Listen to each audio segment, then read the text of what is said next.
श्री विष्णु पुराण प्रथम अंश 9वां अध्याय। दुर्वासा जी के शाप से इंद्र का पराजय। ब्रह्मा जी की स्तुति से प्रसन्न हुए भगवान का प्रकट होकर देवताओं को समुद्र मंथन का उपदेश करना तथा देवता और दैत्यों का समुद्र मंथन। श्री पराशर जी बोले, हे मित्र, तुमने इस समय मुझसे जिसके विषय में पूछा है वह श्री संबंध मैंने भी मरीचि ऋषि से सुना था, वह मैं तुम्हें सुनाता हूँ, सुनो। एक बार शंकर के अंश अवतार श्री दुर्वासा जी पृथ्वी तल में विचर रहे थे। घूमते घूमते उन्होंने एक विद्याधरी के हाथों में संतानक पुष्पों की एक दिव्य माला देखी। उसकी गंध से सुवासित होकर वह वनवासियों के लिए अति सेवनीय हो रहा था। तब उन उन्मत्त वृत्ति वाले विप्रवर ने वह सुंदर माला देखकर उसे उस विद्याधर सुंदरी से मांगा। उनके मांगने पर उस बड़े बड़े नेत्रों वाली कृष्णांगी विद्याधरी ने उन्हें आदरपूर्वक प्रणाम कर वह माला दे दी। उस उन्मत्त वेशधारी विप्रवर ने उसे लेकर अपने मस्तक पर डाल लिया और पृथ्वी पर विचरने लगे। इसी समय उन्होंने उन्मत्त ऐरावत पर चढ़कर देवताओं के साथ आते हुए त्रिलोकाधिपति सचिपति इंद्र को देखा। उन्हें देखकर मुनिवर दुर्वासा ने उन्मत्त के समान वह मत वाले भौरों से गुंजायमान माला अपने सिर से उतारकर देवराज इंद्र के ऊपर फेंक दी। देवराज ने उसे ऐरावत के मस्तक पर डाल दिया। उस समय वह ऐसी सुशोभित हुई मानो कैलाश पर्वत के शिखर पर श्री गंगा जी विराजमान हो। उस मदमस्त हाथी ने भी उसकी गंध से आकर्षित हो उसे सूंड से पकड़कर पृथ्वी पर फेंक दिया। यह देखकर मुनि श्रेष्ठ भगवान दुर्वासा जी अति क्रोधित हुए और देवराज इंद्र से इस प्रकार बोले, अरे ऐश्वर्य के मद से दूषित चित्त इंद्र, तू बड़ा ढीठ है। तूने मेरी दी हुई संपूर्ण शोभा की धाम माला का कुछ भी आदर नहीं किया। तूने न तो प्रणाम करके बड़ी कृपा की ऐसा ही कहा और न हर्ष से प्रसन्न वदन होकर उसे अपने सिर पर ही रखा। रे मूढ़, तूने मेरी दी हुई माला का कुछ भी मूल्य नहीं समझा, इसलिए तेरा त्रिलोकी का वैभव नष्ट हो जाएगा। इंद्र, निश्चय ही तू मुझे और ब्राह्मणों के समान ही समझता है, इसलिए तूने मेरा इस प्रकार अपमान किया है। तूने मेरी दी हुई माला को पृथ्वी पर फेंका है, इसलिए तेरा यह त्रिभुवन भी शीघ्र ही श्रीहीन हो जाएगा। इंद्र, जिसके क्रुद्ध होने पर संपूर्ण चराचर जगत भयभीत हो जाता है, उसका ही तूने अति गर्व से इस प्रकार अपमान किया। श्री पराशर जी बोले, तब तो इंद्र ने तुरंत ही ऐरावत हाथी से उतरकर निष्पाप मुनिवर दुर्वासा जी को अनुनय विनय करके प्रसन्न किया। तब उसके प्रणाम आदि करने से प्रसन्न होकर मुनि श्रेष्ठ दुर्वासा जी उससे इस प्रकार कहने लगे, इंद्र, मैं कृपालु चित्त नहीं हूँ, मेरे अंतकरण में क्षमा का स्थान नहीं है। वे मुनिजन तो और ही है, तुम समझो। मैं तो दुर्वासा हूँ न। गौतम आदि अन्य मुनिजनों ने व्यर्थ ही तुझे इतना मुँह लगा लिया है, पर याद रख, मुझ दुर्वासा का सर्वस्व तो क्षमान्य करना ही है। दयामूर्ति वशिष्ठ आदि के बढ़ बढ़कर स्तुति करने से तो इतना गर्वीला हो गया है कि आज मेरा भी अपमान करने चला है। अरे, आप त्रिलोकी में भरकुटी को देखकर भयभीत न हो जाए। अरे सत्कृतो, तू बारंबार अनुनय विनय करने का ढोंग क्यों करता है? तेरे इस कहने सुनने से क्या होगा? मैं क्षमा नहीं कर सकता। श्री पराशर जी बोले, हे ब्रह्मन, इस प्रकार कह वे विप्रवर वहाँ से चल दिए और इंद्र भी ऐरावत पर चढ़कर अमरावती को चले गए। हे मित्र, तभी से इंद्र के सहित तीनों लोक वृक्षलता आदि के क्षीण हो जाने से श्रीहीन और नष्ट भ्रष्ट होने लगे।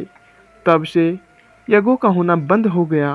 तपस्वियों ने तप करना छोड़ दिया तथा लोगों का दान आदि धर्मों में चित्त नहीं रहा।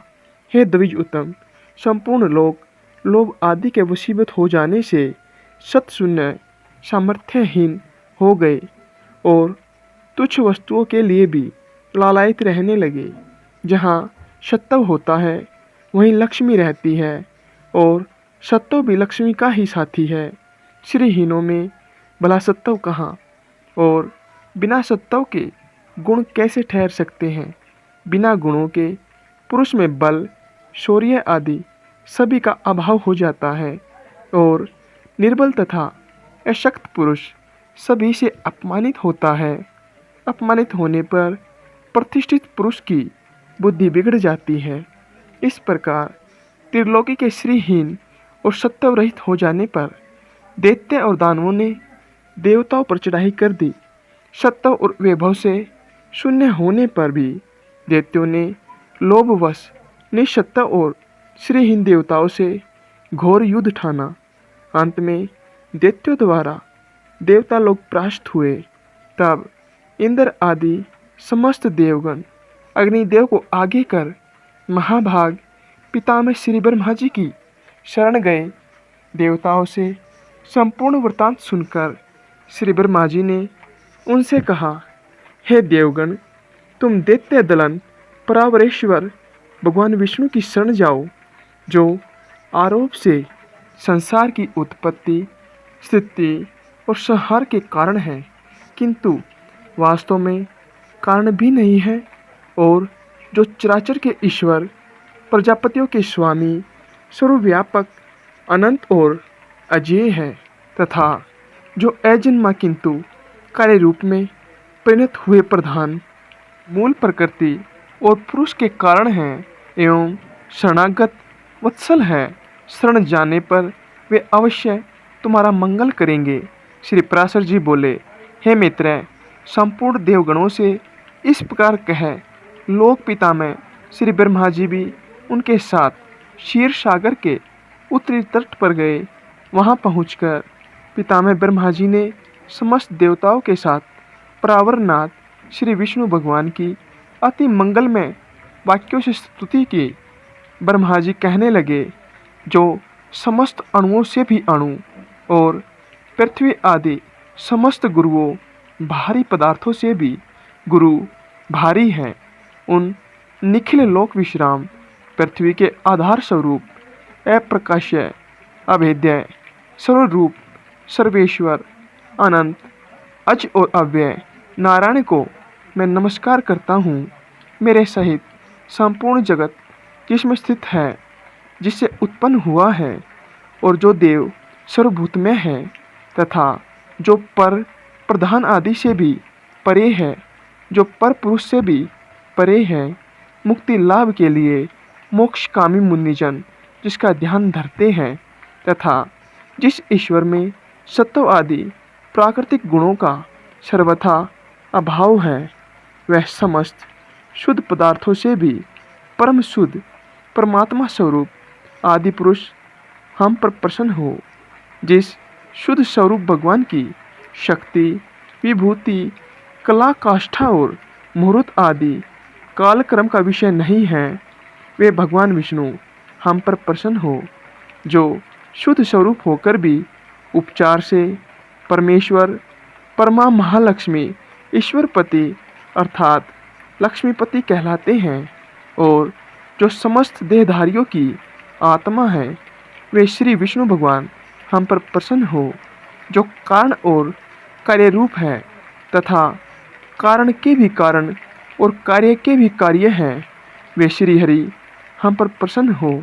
जो कार्य, महत्व के कार्य, अहंकार का भी कार्य तन्मात्रा पंचक है, उसके कार्य भूत पंचक का भी कार्य ब्रह्मांड जो स्वयं है, और जो उसके कार्य ब्रह्मा दक्ष आदि का भी कार्यभूत प्रजापतियों के पुत्र पौत्रादि हैं, उसे हम प्रणाम करते हैं तथा जो जगत के कारण ब्रह्म आदि का कारण ब्रह्मांड और उसके कारण भूत पंचक के कारण पंचतंत्र मात्रा के कारणों अहंकार महत्व आदि का भी हेतु मूल प्रकृति है, उस परमेश्वर को हम प्रणाम करते हैं जो भोगता और भोग्य, सृष्टा और सर्ज्य तथा कर्ता और कार्य रूप स्वयं ही है। उस परम पद को हम प्रणाम करते हैं जो विशुद्ध बोध स्वरूप नित्य, अजन्मा, अक्षय, अव्यय, अव्यक्त और अविकारी है।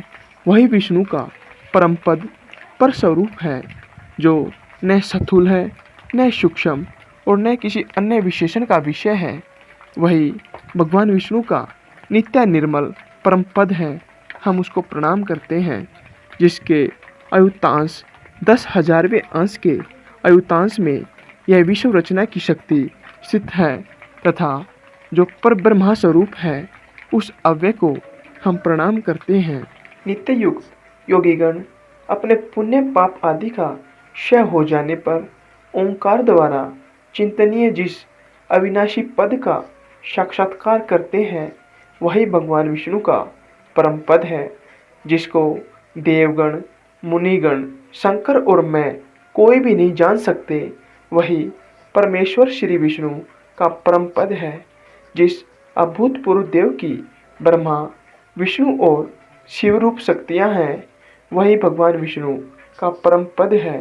हे सर्वेश्वर, हे सर्वभूतात्मन, हे सर्वरूप, हे सर्वाधार, हे अच्युत, हे विष्णु, हम भक्तों पर प्रसन्न होकर हमें दर्शन दीजिए। श्री पराशर जी बोले। ब्रह्मा जी के इन उद्गारों को सुनकर देवगण भी प्रणाम करके बोले, प्रभु हम पर प्रसन्न होकर हमें दर्शन दीजिए। हे जगत उद्धाम, सर्वगत, अच्युत, जिसे ये भगवान ब्रह्मा जी भी नहीं जानते, आपके उस परम पद को हम प्रणाम करते हैं। तदंतर ब्रह्मा और देवगणों द्वारा विनती करने के उपरांत बृहस्पति आदि समस्त देव ऋषिगण कहने लगे, जो परम सत्वनीय आद्य यज्ञ पुरुष है और पूर्वजों के भी पूर्व मूल्य है, उन जगत के रचयिता निर्विशेष परमात्मा को हम नमस्कार करते हैं। हे भूत भवेश यज्ञ मूर्तिधर भगवान, हे अव्यय, हम सब शरणागतों पर आप प्रसन्न होइए और दर्शन दीजिए। हे नाथ, हमारे सहित ये ब्रह्मा जी, रुद्रों के सहित भगवान शंकर, 12 आदित्यों के सहित भगवान पूषा, अग्नियों के सहित पावक और ये दोनों अश्विनी कुमार, 8 वसु, समस्त मरुद्रण, साध्यगण, विश्वदेव तथा देवराज इंद्र, ये सभी देवगण दैत्य सेना से पराजित होकर अति प्रणत हो आपकी शरण में आए हैं। श्री पराशर जी बोले, हे मित्र, इस प्रकार स्तुति किए जाने पर शंख चक्रधारी भगवान परमेश्वर उनके सम्मुख प्रकट हुए। तब उस शंख चक्र गदाधारी उत्कृष्ट तेज राशि में अपूर्व दिव्य मूर्ति को देखकर पितामह आदि समस्त देवगण अति विनय पूर्वक प्रणाम कर सोमवश चकित नयन हो उन कमल नयन भगवान की स्तुति करने लगे। देवगण बोले, हे प्रभु, आपको नमस्कार है। आप निर्विशेष हैं, तथापि आप ही ब्रह्मा हैं, आप ही शंकर हैं तथा आप ही इंद्र, अग्नि, पवन, वरुण, सूर्य और यमराज है। हे देव, वसुगण, मरुदगण, साध्यगण और विश्व देवगण भी आप ही हैं तथा आपके सम्मुख जो यह देव समुदाय है, हे जग श्रेष्ठता, वह भी आप ही हैं, क्योंकि आप सर्वत्र परिपूर्ण हैं। आप ही यज्ञ हैं, आप ही वष्टकार हैं तथा आप ही ओंकार और प्रजापति हैं। हे सर्वात्मन, विद्या, वेद और संपूर्ण जगत आप ही का स्वरूप तो है। हे विष्णु, दैत्यों से पराजित हुए हम आतुर होकर आपकी शरण में आए हैं। हे सर्वस्वरूप, आप हम पर प्रसन्न होइए और अपने तेज से हमें सशक्त कीजिए। हे संपूर्ण कष्टों को हरने वाले प्रभु, जब तक जीव आपकी शरण में नहीं जाता तभी तक उसमें दीनता, इच्छा, मोह और दुख आदि रहते हैं। हे प्रसन्नात्मा, हम शरणागतों पर आप प्रसन्न होइए और हे नाथ, अपनी शक्ति से हम सब देवताओं के खोए हुए तेज को पुनः बढ़ाइए।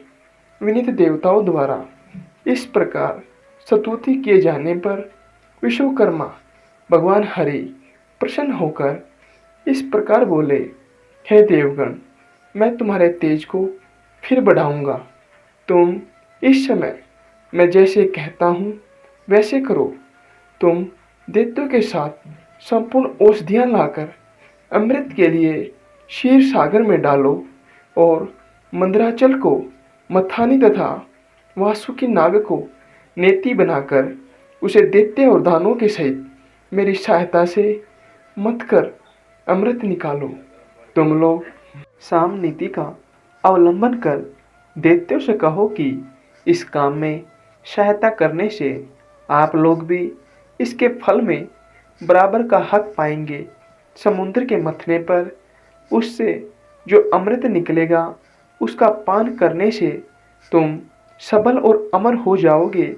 हे देवगण, तुम्हारे लिए मैं ऐसी युक्ति करूँगा जिससे तुम्हारे द्वेषी दैत्यों को अमृत न मिल सकेगा और उनके हिस्से में केवल समुद्र मंथन का कलेश ही आएगा।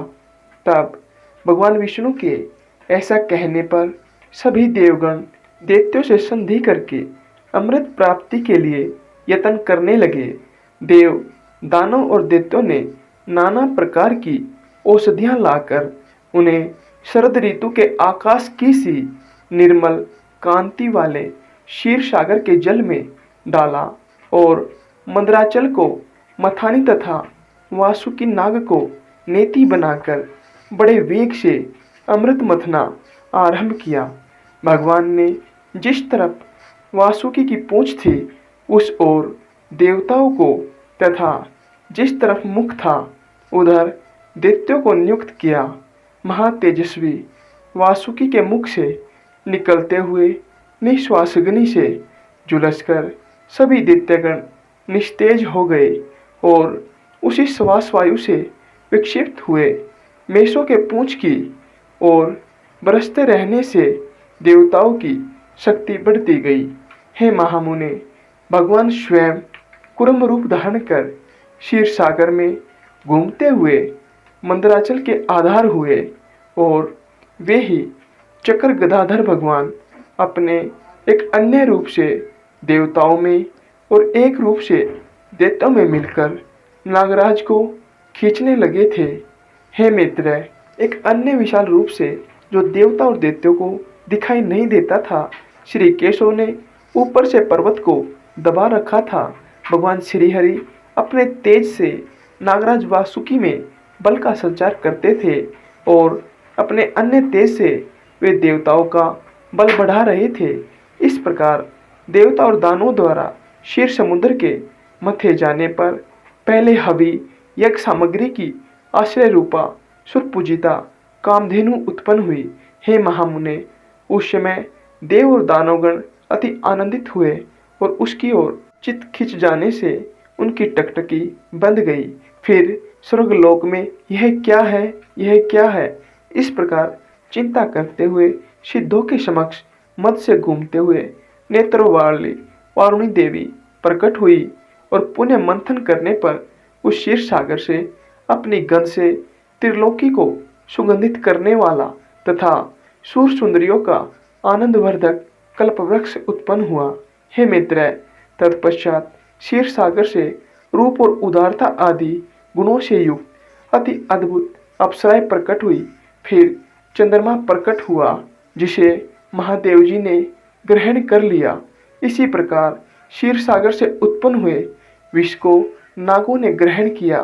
फिर श्वेत वस्त्रधारी साक्षात भगवान धन्वंतरी जी अमृत से भरा कमंडलू लिए प्रकट हुए। हे मित्र, उस समय मुनिगण के सहित समस्त दैत्य और दानवगण स्वस्थ चित होकर अति प्रसन्न हुए। उसके पश्चात विकसित कमल पर विराजमान स्फुट कांतिमयी श्री लक्ष्मी देवी हाथों में कमल पुष्प धारण किए क्षीर समुद्र से प्रकट हुई। उस समय महर्षिगण अति प्रसन्नतापूर्वक श्री सुत द्वारा उनकी स्तुति करने लगे तथा विश्ववसु आदि गंधर्वगण उनके सम्मुख गान और घृताची आदि अप्सराएं नृत्य करने लगी। उन्हें अपने जल से स्नान कराने के लिए गंगा आदि नदियां स्वयं उपस्थित हुई और दिग्गजों ने स्वर्ण कलशों में भरे हुए उनके निर्मल जल से सर्वलोक महेश्वरी श्री लक्ष्मी देवी को स्नान कराया। क्षीर सागर ने मूर्तिमान होकर उन्हें विकसित कमल पुष्पों की माला दी तथा विश्वकर्मा ने उनके अंग प्रेतंग में विविध आभूषण पहनाए। इस प्रकार दिव्य माला और वस्त्र धारण कर दिव्य जल से स्नान कर दिव्य आभूषणों से विभूषित हो श्री लक्ष्मी जी संपूर्ण देवताओं के देखते देखते श्री विष्णु भगवान के वक्षस्थल में विराजमान हुई।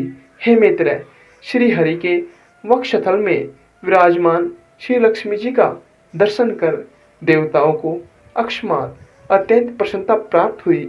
हे महाभाग, लक्ष्मी जी से परित्यक्त होने के कारण भगवान विष्णु के विरोधी विपरिचिति आदि दैत्यगण परम उद्विग्न व्याकुल हुए। तब उन महाबलवान दैत्यों ने श्री धन्वंतरी जी के हाथ से वह कमंडलू छीन लिया जिसमें अति उत्तम अमृत भरा हुआ था। अतः स्त्री मोहिनी रूपधारी भगवान विष्णु ने अपनी माया से दानवों को मोहित कर उनसे वह कमंडलू लेकर देवताओं को दे दिया। तब इंद्र आदि देवगण उस अमृत को पी गए। इससे दैत्य लोग अति तीखे खंड आदि शस्त्रों से सुसज्जित हो उनके ऊपर टूट पड़े, किंतु अमृतपान के कारण बलवान हुए देवताओं द्वारा युद्ध करने पर दैत्यों की संपूर्ण सेना दिशा विदिशाओं में भाग गई और कुछ पाताल लोक में भी चली गई। फिर देवगण प्रसन्नतापूर्वक शंख चक्र गदाधारी भगवान को प्रणाम कर पहले ही के समान स्वर्ग का शासन करने लगे।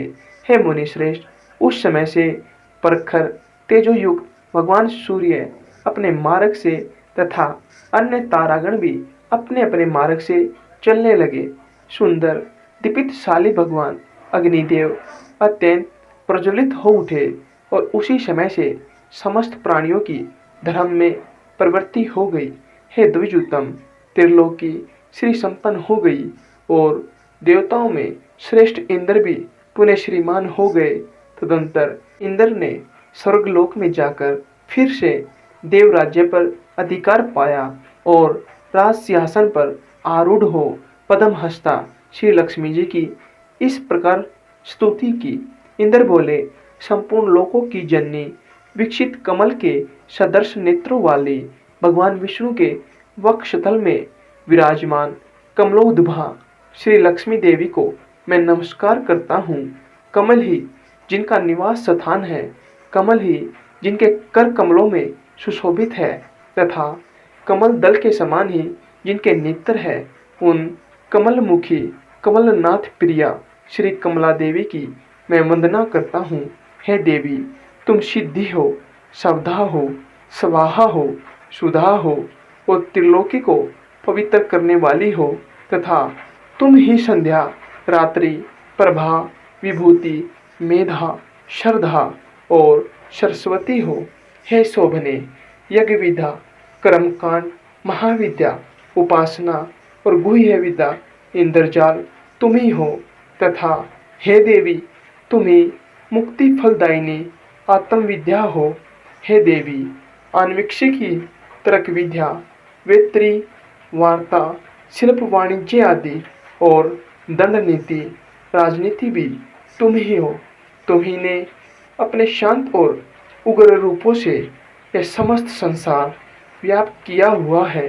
हे देवी, तुम्हारे बिना और ऐसी कौन स्त्री है जो देव भगवान गदाधर के योगी जन चिंतित स्वर्ग यज्ञ में शरीर का आश्रय पा सके।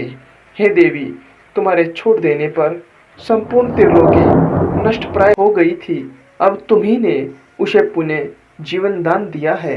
हे महाभागे, स्त्री, पुत्र, ग्रह, धन, धान्य तथा सुहृदय, ये सब सदा आप ही के दृष्टिपात से मनुष्य को मिलते हैं। हे देवी, तुम्हारी कृपा दृष्टि के पात्र पुरुषों के लिए शारीरिक आरोग्य, ऐश्वर्य, शत्रु पक्ष का नाश और सुख आदि कुछ भी दुर्लभ नहीं है। तुम संपूर्ण लोकों की माता हो और देव भगवान हरि पिता है। हे मात, तुमसे और श्री विष्णु भगवान से यह संपूर्ण चराचर जगत व्याप्त है। हे सर्व पावनी मातेश्वरी, हमारे कोष, खजाना, गोष्ठ, पशुशाला, ग्रह, भोग सामग्री, शरीर और स्त्री आदि को आप कभी न त्यागे, अर्थात इनमें भरपूर रहे। अग्नि, विष्णु वक्षस्थल निवासिनी, हमारे पुत्र, सुहृद, पशु और भूषण आदि को आप कभी न छोड़े। हे अमले, जिन मनुष्यों को तुम छोड़ देती हो, उन्हें सत्य, मानसिक बल, सत्य, सोच और शील आदि गुण भी शीघ्र ही त्याग देते हैं। और तुम्हारी कृपा दृष्टि होने पर तो गुणहीन पुरुष भी शीघ्र ही शील आदि संपूर्ण गुण और कुलीनता तथा ऐश्वर्य आदि से संपन्न हो जाते हैं। हे देवी, जिस पर तुम्हारी कृपा दृष्टि है वही प्रशंसनीय है, वही गुणी है, वही धन्य भाग्य है, वही कुलीन और बुद्धिमान है तथा वही शूरवीर और पराक्रमी है।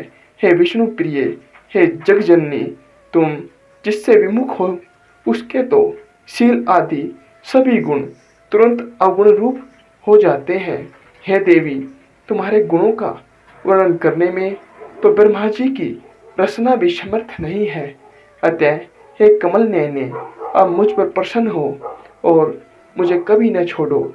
श्री पराशर जी बोले, हे दविज, इस प्रकार सम्यक स्तुति किए जाने पर सर्वभूत स्थित श्री लक्ष्मी जी सब देवताओं को सुनते हुए इंद्र से इस प्रकार बोली, हे देव ईश्वर इंद्र, मैं तेरे इस स्तोत्र से अति प्रसन्न हूँ।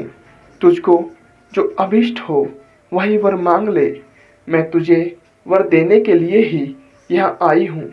इंद्र बोले, हे देवी, यदि आप वर देना चाहती हैं और मैं भी यदि वर पाने योग्य हूँ, तो मुझको पहला वर तो यही दीजिए कि आप इस त्रिलोकी का कभी त्याग न करें।